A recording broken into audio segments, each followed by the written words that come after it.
Hello mga kanihaw! Meow Meow is back!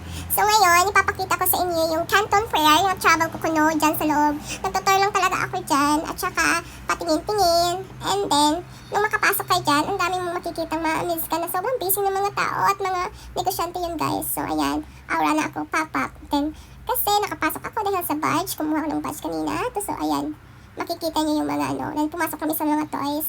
So sa sobrang na-amaze ako, parang gusto ko nang magka-baby. Charot! Anyway, nagpapasalamat ako kay Lovelane. Actually, sangay ko pala siya. So, parang love-love na din ang tawag sa kanya. Ganun din sa akin, love-love din. So, nagpapasalamat ako sa kanya dahil invited naman ako sa Canton Fair dahil sa kanya.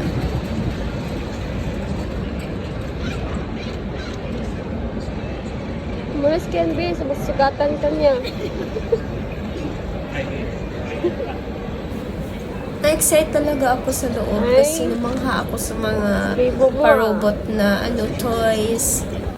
Starts to experience yung pagpasok ko dito dahil sa namangha ako, hindi ko na namalaya na nakakapagod pala maglakad kapag nakakita ka na ng mga panibagong stop at namamangha ka or either gusto mong bilhin pero hindi mo kayang gawing bilhin.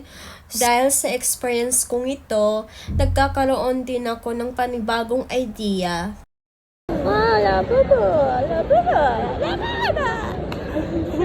daw. Parang labubo din siya. Ano siya? Ano ang tawag ko? Comment nyo nga kung anong tawag ng stop toys na to. Kasi hindi ko talaga alam. Charot. So ayan, dahil nagutom na kami, lumabas kami at naglakad para maghanap ng pagkain at bumalik agad. So, nakikita namin ng mga toys, nilaro-laro ko yung motor gun kasi nga, chinek ko kung mabigat. Mabigat nga yung iba magaan naman.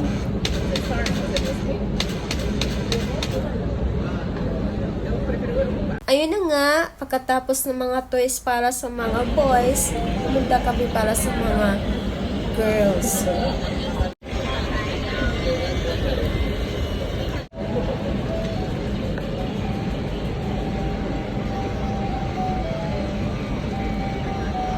So, pumunta kami sa ibang area dahil natapos kami sa mga toys. Napansin ko ang daming nagkalkal ng mga damit dyan. Ayan, Puma yan eh. May mga pa-bling-bling sila na damit na pang-concert na talaga girl, pang-gig na yan.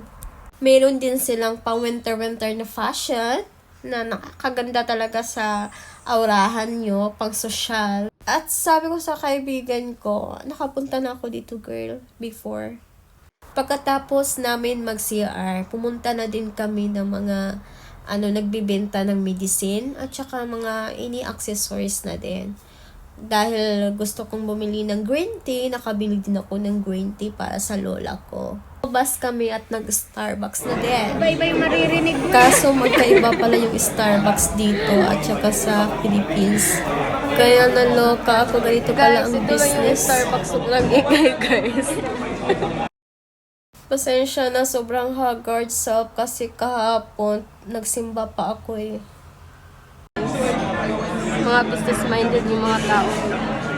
So, ang word of the day natin, be productive! Uwi na kami.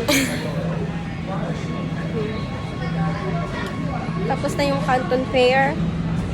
So, pauwi na kami at gagamitin na namin yung 第一站台至丰泽列车，请将到站。